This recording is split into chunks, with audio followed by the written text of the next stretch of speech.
Week 14 is already here. It just feels like the season started. Our predictions record is decent. It's 24 and 22. And I think we can raise in these kind of games that we have this week. Our first game is a Thursday night game. We have the New England Patriots face off against the Los Angeles Rams. The Rams are favored by 5.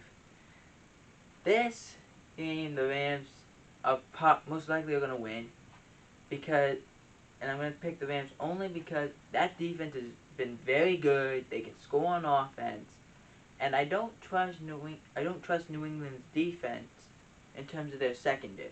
I don't think they can keep up with Cooper Kupp. I don't think they can keep up with Tyler Higbee.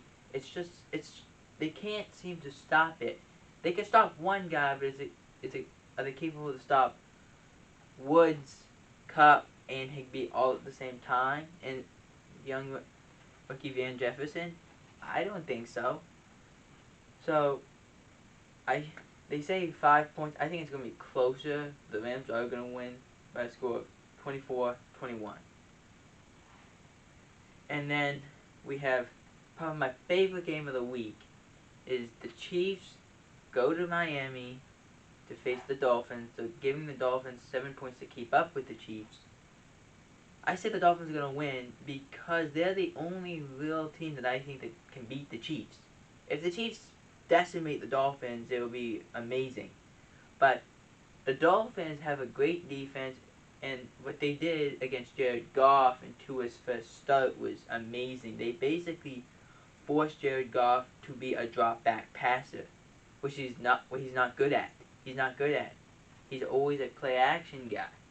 So they forced him, and he made a lot of mistakes. Now, is it that easy to do that against Patrick Mahomes? No. But the head coach, Brian Flores of the Miami Dolphins, has played against Patrick Mahomes twice and has beaten him twice. So it's going to be a very interesting game. So they're giving the Dolphins 7. I'm going to take the 7. I think it's a very close game. The Dolphins are going to win this. They're going to win by a score of 31-28. And then probably the worst game of the week, we have the Dallas Cowboys versus the Cincinnati Bengals. They're giving the Bengals 3.5. And there's nothing else I can say. I'm a Cowboys fan. I want the Cowboys to win. But this game is just horrible. The Cowboys are most likely... Here's the reason why the Cowboys are going to win. Because the Bengals don't have a quarterback. And they weren't great anyway before that. Now, with this Cowboys defense, they could give up 28 points and no one would look at it. So, the Cowboys are going to win. And they better win. They're going to win by a score of 7. It's going to be 17-10. And in a very interesting game, we have the Vikings travel to Tampa Bay to face the Buccaneers. The Buccaneers are favored by 6.5. Whoever wins this game is going to win by about 7 points. It's going to be interesting because the Vikings' offense is explosive. They can score from anywhere. It's their defense. They're young. They can play good, but they're young. And what I saw against what they did against the Cowboys, where they made Andy Dalton look like Aaron Rodgers, and he was just going down the field and just chucking it all over the place. I know Tom Brady's way better than Andy Dalton, and this offense is way more explosive than the Cowboys. If they can hit on those shots, Tony Gonzalez said that out of 22 or 27 deep balls that they throw, they've only completed 5 of them in the last 4 games. And a lot of those become interceptions because Brady's having to hold the ball for so long.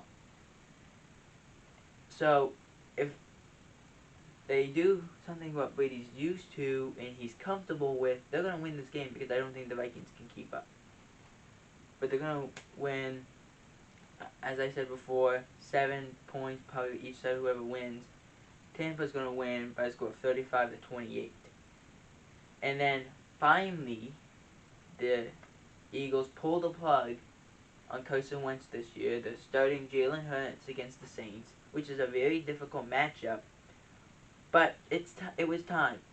Wentz hasn't played good all year. He was on pace to get sacked 60 times, have almost 20 to 25 interceptions, because he doesn't hang on to the ball. He turns the ball over too much. He's getting sacked everywhere. They're getting these long distance formations, but when you see Jalen Hurts get in there, they actually make some plays. So it's like, okay, just put Jalen Hurts in, which we were all asking for. Now, I think it's a tough assignment to go against the Saints defense. But I think Hurts can do it, and I think they'll be competitive.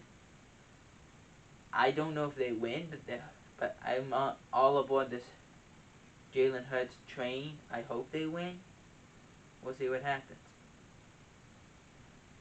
And then, this really should be, is it time to fire Mike Nolan?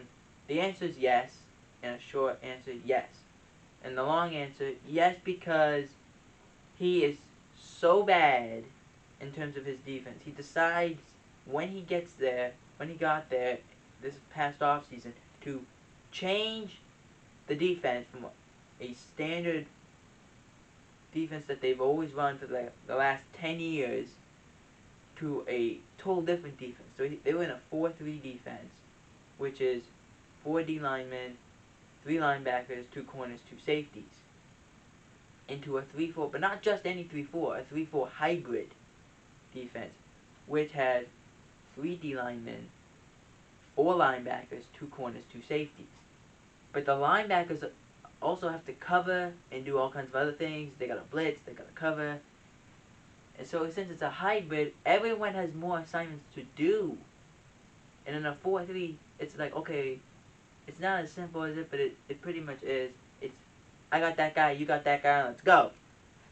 And in a 3-4, it's not that simple. You're now against speed, you have different assignments. If the quarterback doesn't run, now I gotta go cover the tight end. But if he runs, I gotta go after the quarterback. It's very complicated. In a hybrid defense, it doesn't work.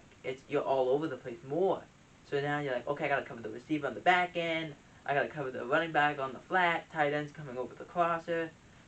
Quarterback's gonna run. I have to go after him. But what happened this past week where Lamar Jackson fakes the handoff and then runs for a touchdown? The linebackers, Leighton Vander, his job, he has to look at both he has to look at the running back and the quarterback. And not just that, he also has to see what the linemen are doing. And the linemen are going both ways. So he's going one way, and he's like, oh, the quarterback held it? I gotta go back that way. He's too slow because of how fast Lamar Jackson is. It's just very complicated. It makes no sense. Howie Long was saying what the defensive end had to do in a 3-4, and it's not what DeMarcus Lawrence is comfortable with. DeMarcus Lawrence is comfortable in a sprinter stance, which is called a three step stance. He has his hand in the dirt. He's comfortable in the sprinter stance, so he has all of his momentum. But when he's in a two stance instead of a 3 stance, his job, he doesn't have the power anymore. So he can't get through the tight end, the right tackle, or the left tackle. And the defensive end has to cover now the tight end or the running back. He's not going to keep up. So, is it time to fire Mike Nolan? Yes. But what do you guys think? Are you excited that Hurts actually got the starting job? Or do you want Carson Wentz to play more?